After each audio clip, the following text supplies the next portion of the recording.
Oh, maybe I need the clicker. Thank you. So hi, everyone.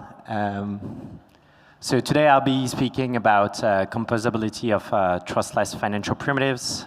So the two things I want to cover today is like how we think at Morpho about like financial infrastructure in general, how we think about it being like permissionless, decentralized, and primitive, similarly to Uniswap, and how we see a few use cases of Morpho composing with Uniswap, and like a few examples essentially.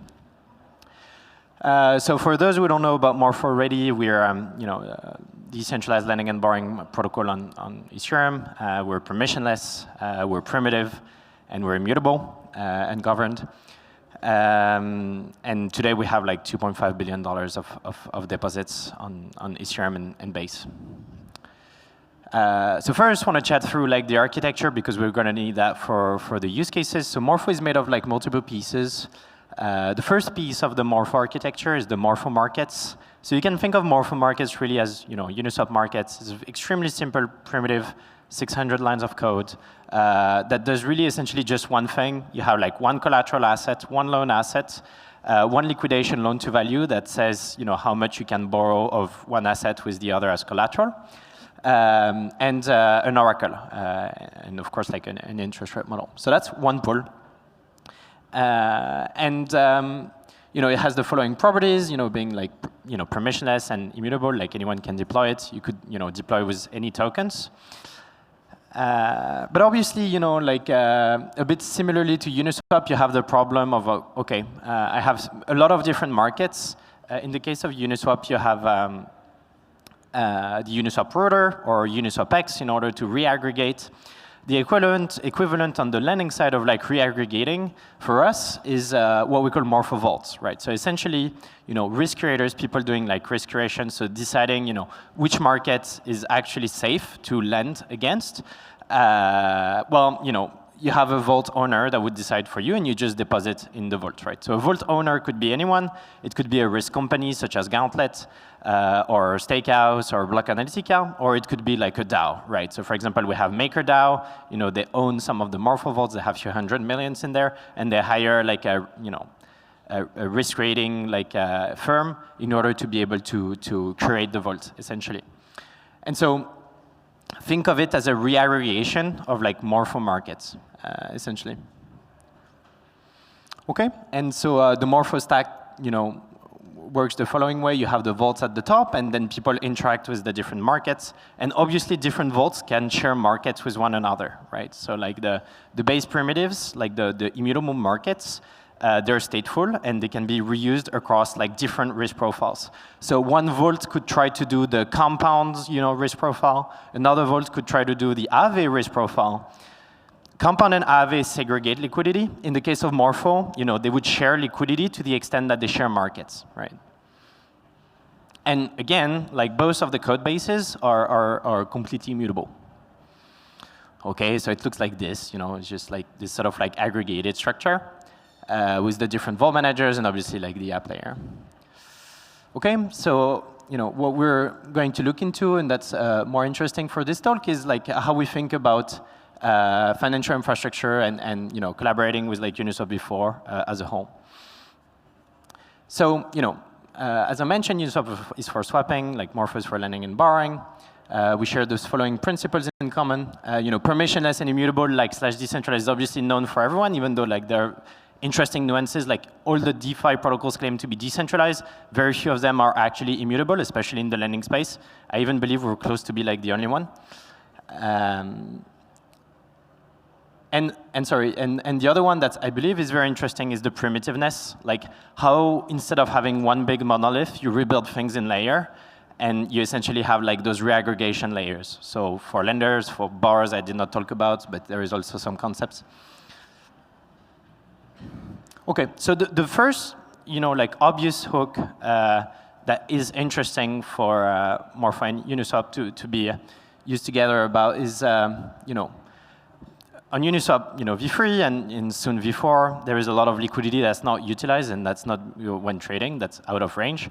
And so, especially for like volatile pairs, And so essentially a hook could enable essentially this liquidity that's out of range to be deposited into a Morpho vault, for example. So I think, for example, is the DAI USDC pool is famously yielding very little for I believe 70 million of liquidity deposited. The last time I checked, it's yielding at 0.4%, right? So what you could do is have the maker DAI vault below, and the let's say Gauntlet or Stakehouse USDC vault that essentially are able to generate yield with this ERC-466 vault.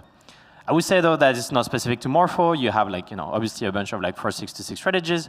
But at least here, you have, common guarantees and common principles on, the way things are assembled together.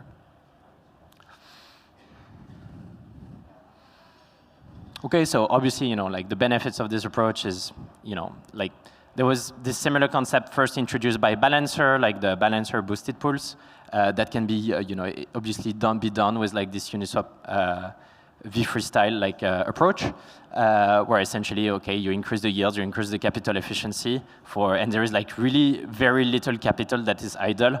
The only capital that is idle is the liquidity that is not utilized, that is out of range, that is deposited in the pool, and that is not being borrowed, right? So you can reduce it really to the very minimum.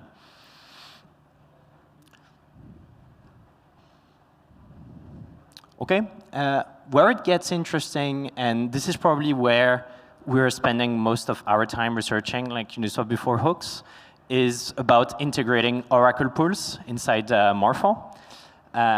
So for those who are not familiar, I don't know if there was a presentation about this, but Uniswap before Oracle pools are essentially pools specifically designed to act as oracles.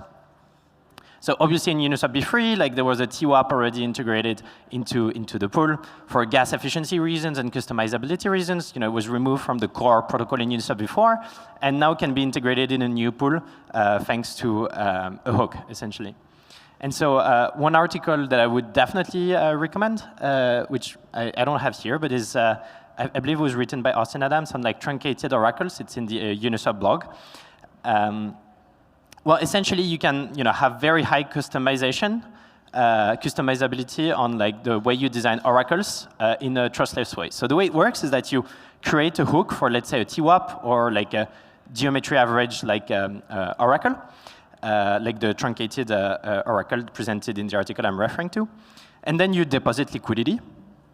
And then essentially what you can do is you can have a model that essentially states what is the economic security of your oracle with regard to the lending protocol. So how much in case of volatility, how much accurate the oracle is going to be, how reactive it's going to be, depending on the amount of liquidity that's being deposited in the oracle pool. So, OK, you deploy the oracle pool, you deposit liquidity, and then you let arbitrageurs essentially arbitrage the pool.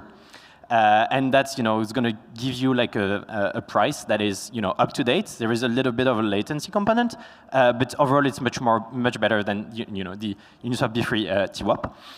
And it's also highly customizable. So we have this interesting setup where you could have a Uniswap before trading pool that's ultra optimized because all the liquidity that's out of range is deposited in some kind of yield solution. Using immutable code again, which itself uses as oracle in order to price the collateral asset and price the liquidation thresholds, etc. Uses the different Uniswap markets, etc. So the beauty of it is you have this sort of kind of symbiosis between two singleton contracts, by the way. So you just have two contracts that are involved if you interact only with the markets that interact with one another in order to make this symbiosis happen. So yeah, that's about it. It was just a cool use case to walk you guys through, and I hope we should be able to get this out soon as a first as an experiment, but then hopefully scale it a little bit as well. Thank you very much for listening.